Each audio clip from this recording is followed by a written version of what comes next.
Good morning बच्चों। आज हम लोग बच्चों लैंग्वेज में लेसन 4 का लास्ट पार्ट पढ़ेंगे। इसके पहले हम लोगों ने संधि किसे कहते हैं, संधि विच्छेद, उसके बाद हम लोगों ने देखा संधि के भेद में हम लोगों ने बच्चों एक दिन स्वर संधि पढ़ी थी, स्वर संधि के 5 भेद पढ़े थे। फिर हम लोगों ने बच्चों कल व्यंजन संधि पढ़ी और उसके परिवर्तन के नियम पढ़े। ठीक है बच्चों। उसके पश्चात आज हम लोग पढ़ेंगे विसर्ग संधि। ये बच्चों संधि का तीसरा भेद है। ठीक है। विसर्ग मैंने बताया था, आप जब देखते हो शब्द के बाद जो हम लोग विसर्ग के चिन्ह लगाते हैं अर्थात 2 बिंदी लगाते हैं, उसे क्या कहते हैं, विसर्ग। तो विसर्ग के बाद बच्चों स्वर अथवा व्यंजन आने पर जो विकार या परिवर्तन होता है उसे विसर्ग संधि कहते हैं।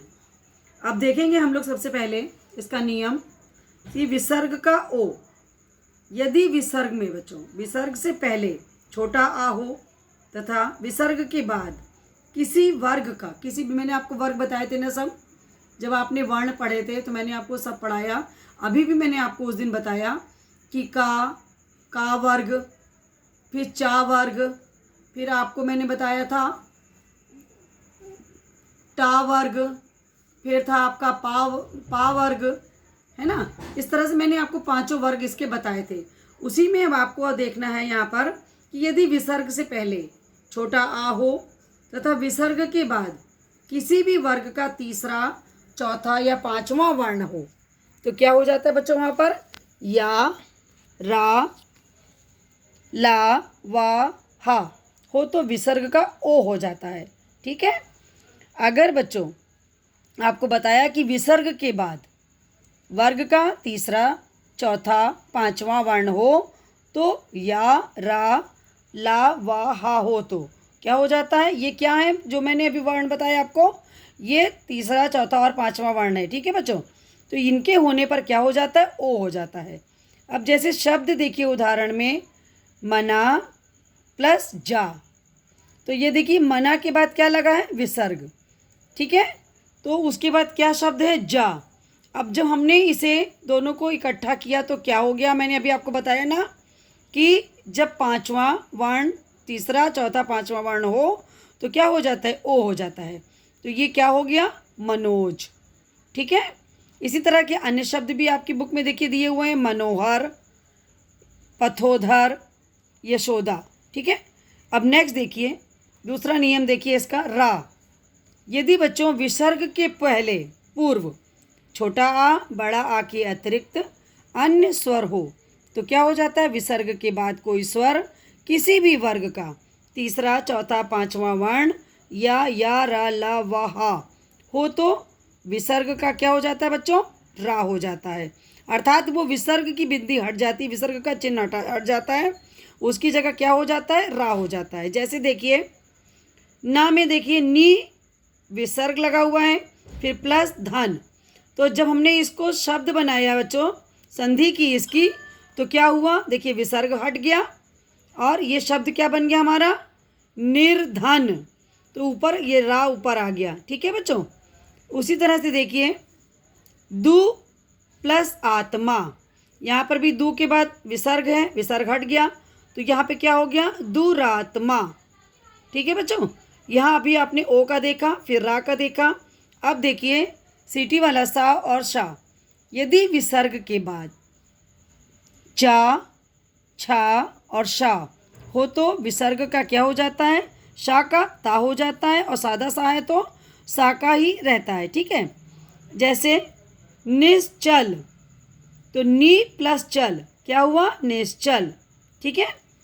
अब देखिए विसर्ग का लोप होना, अर्थात विसर्ग हटाने के बाद इसके बाद एक नियम और देखिए इसमें क्या दिया इन्होंने कि यदि विसर्ग से पहले छोटा आ, बड़ा आ हो या और बाद में कोई भिन्न स्वर हो तो विसर्ग का लोप हो जाता है। जैसे देखिए अता प्लस एव, तो यहाँ पे विसर्ग हट गया और ये दोनों शब्द मिलकर के एक शब्द बन गए, अतएव। ठीक है। इसी तरह देखिए तप धन स्वी, तो यहाँ पे विसर्ग हट गया बच्चों, लोप हो गया और क्या बन गया, तपस्वी। क्लियर। नेक्स्ट देखिए, विसर्ग पूर्व स्वर दीर्घ हो जाना, अर्थात विसर्ग से पहले अगर स्वर का क्या हो जाना, दीर्घ हो जाना। दीर्घ मैंने बड़ा।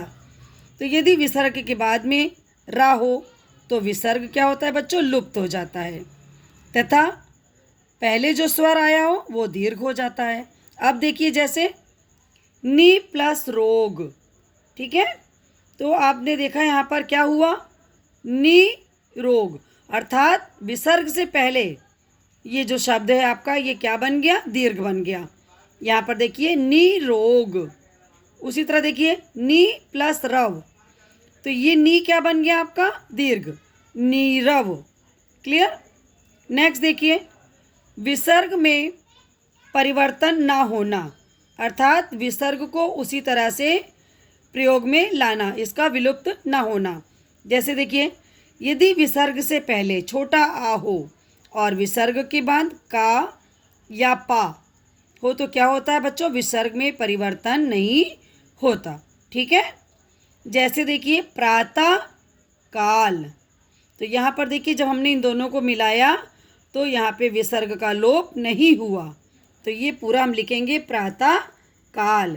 जैसे देखिए अंतःकरण, तो अंतःकरण, ठीक है, पूरा ये शब्द बना, इसमें विसर्ग का लोप नहीं हुआ। तो ये तो था बच्चों आपकी विसर्ग संधि और उसके नियम।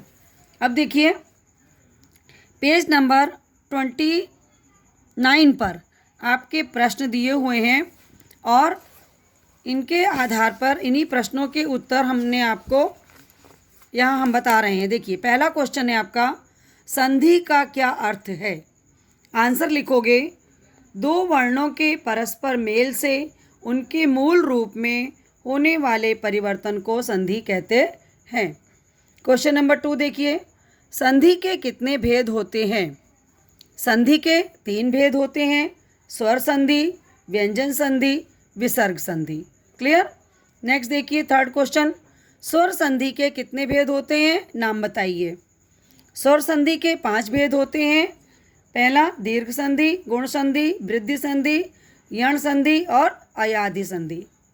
अच्छा देखिए अब आते हैं हम लोग क्वेश्चन नंबर 4 पर। व्यंजन संधि किसे कहते हैं। क्वेश्चन नंबर 4 का आंसर देखिए यहाँ पर बच्चों, जब व्यंजन तथा स्वर के, यहाँ पे कॉमा लगा है, फिर स्वर तथा व्यंजन के या व्यंजन तथा व्यंजन के मेल से जो विकार या परिवर्तन होता है उसे व्यंजन संधि कहते हैं। ये है बच्चों आपका क्वेश्चन नंबर 4। फिफ्थ देखिए, विसर्ग संधि की पहचान कैसे होती है। विसर्ग आप चिन्ह बनाएंगे साथ में विसर्ग का, के बाद स्वर या व्यंजन आने पर जो विकार या परिवर्तन होता है उसे विसर्ग संधि कहते हैं। नेक्स्ट एंड लास्ट क्वेश्चन है बच्चों, संधि विच्छेद से क्या अभिप्राय है। संधि युक्त शब्दों को अलग अलग करके लिखने की प्रक्रिया को संधि विच्छेद कहते हैं। उदाहरण में आप एक शब्द मैंने दे दिया है, विद्यार्थी, विद्या प्लस अर्थी। ठीक है बच्चों, तो ये हो गए आपके क्वेश्चंस के आंसर। क्वेश्चंस आपकी ये बुक में है, उसकी भी पिक्चर आपको वीडियो में मिल गई है और मैंने आंसर भी आपको दे दिए हैं और मैंने इसका अभ्यास कार्य आपको कंप्लीट करके कल आपको दे दिया था। तो इस तरह से अभ्यास कार्य आप अपना बुक में भी करेंगे और अपनी कॉपी पर भी करेंगे, एक्सरसाइज नंबर का और खा। ठीक है, थैंक यू बच्चों।